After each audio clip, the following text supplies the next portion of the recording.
반가. 안녕하세요. 박용덕입니다. 2024년 제35회 공인중개사 시험 대비 핵심 비교 정리 5번입니다.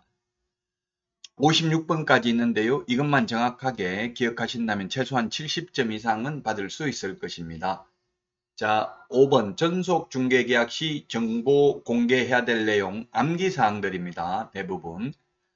전속 중개계약이란 특정한 개업공개사에 한하여 중개를 일임하는 중개계약을 전속 중개계약이라고 합니다. 일반 중개계약이란 여러 개업공개사에게 중개를 의뢰하여 그 중에서 가장 먼저 거래계약을 성사시킨 개업공인중개사에게만 중개보수를 지급하면 되는 게 일반 중개계약이죠.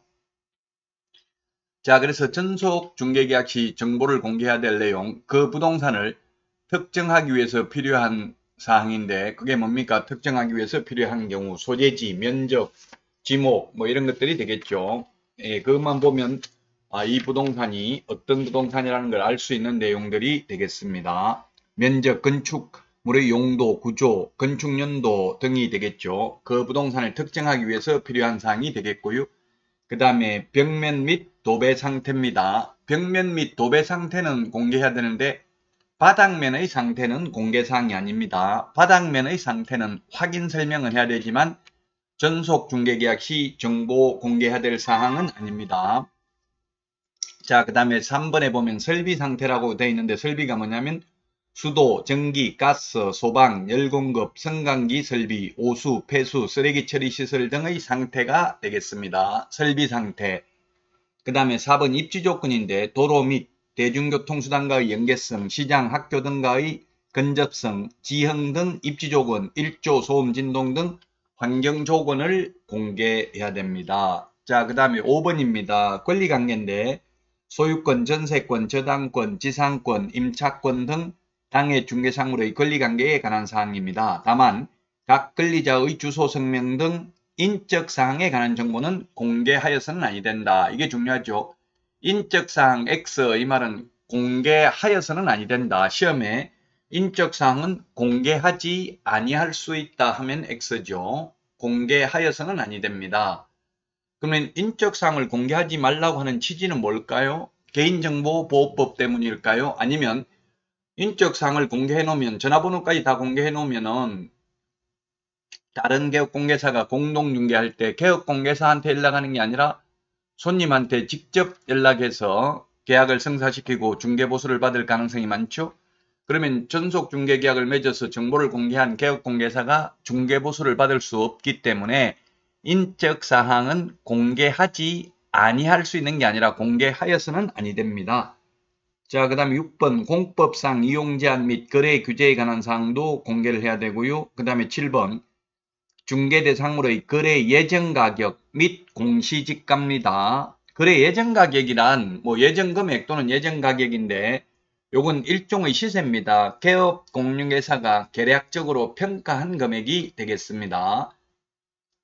엄밀히 말하면 호가하고는 다릅니다. 임대인이 매도인이 팔아달라고 한 가격이 그대로 거래 예정가격이 되지는 않습니다. 그러나 현실적으로는 거의 손님들이 받아달라고 하는 가격을 공개하고 있죠. 엄밀히 말하면 거래 예정 가격이란 손님이 너무 터무니없이 예를 들면 10억짜리인데 15억에 팔아달라 하면 그걸 15억이라고 올리는 것은 아닙니다. 이론적으로는.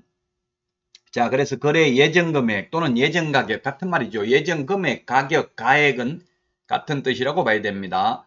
그 다음에 공시지가인데 이게 또 중요하죠. 공시지가는 임대차인 경우에는 X라고 되어 있는데 공개하여서는 아니 된다가 아니라 하지 아니할 수 있답니다. 인적사항은 공개하여서는 아니 되고 공시지가는 공개하지 아니할 수 있다. 아니할 수 있다는 말은 공개할 수도 있다. 해도 위반은 아닙니다. 아니할 수 있다. 인적사항은 공개하여서는 아니 된다. 구분해서 정리를 하셔야 되겠습니다.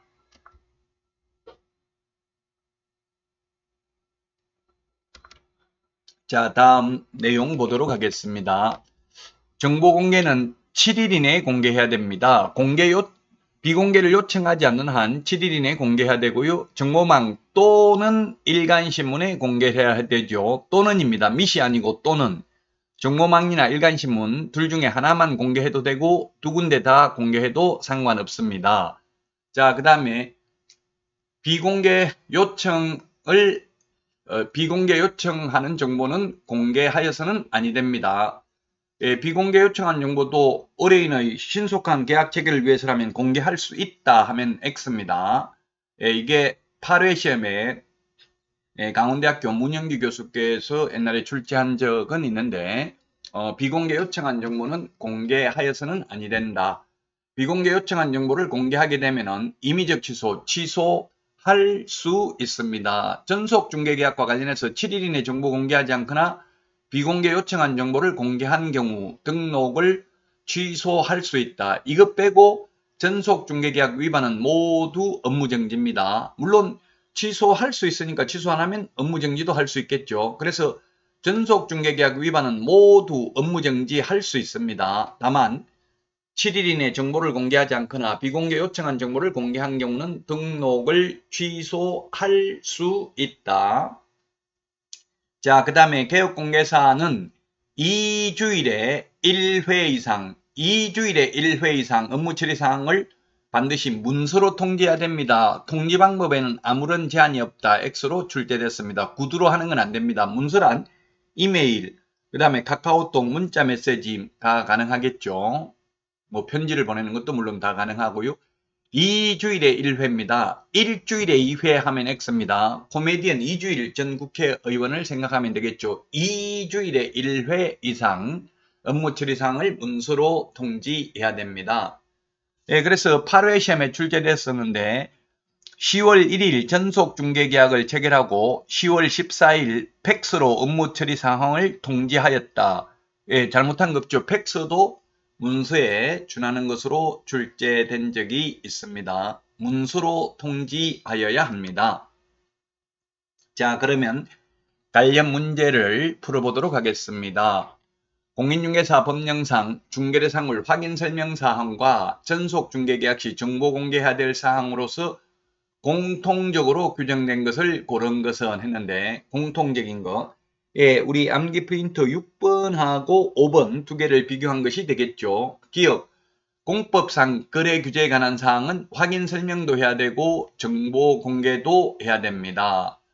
그 다음에 벽면, 도배 상태 역시 정보 공개도 해야 되고 확인 설명도 해야 됩니다. 그러나 바닥면의 상태는 확인 설명만 하고 정보 공개해야 될 내용은 아닙니다.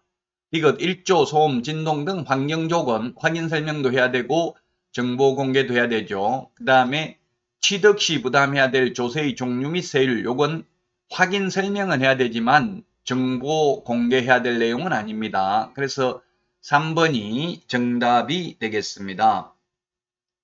자, 그러면 확인 설명해야 될 내용과 정보 공개해야 될 내용으로 공통적인 정보가 아닌 게 뭐가 있느냐 하면 확인 설명만 해야 되는 내용은 토지 이용 계획, 그 다음에 바닥면의 상태, 그 다음에 취득 관련 조세 이것도 확인 설명만 해야 될 내용이 되겠죠. 취득 관련 조세 확인 설명만 해야 될 내용입니다. 그런데 정보 공개만 해야 될 내용은 공시지가는 정보 공개만 해야 될 내용이고 확인 설명해야 될 내용은 아닙니다.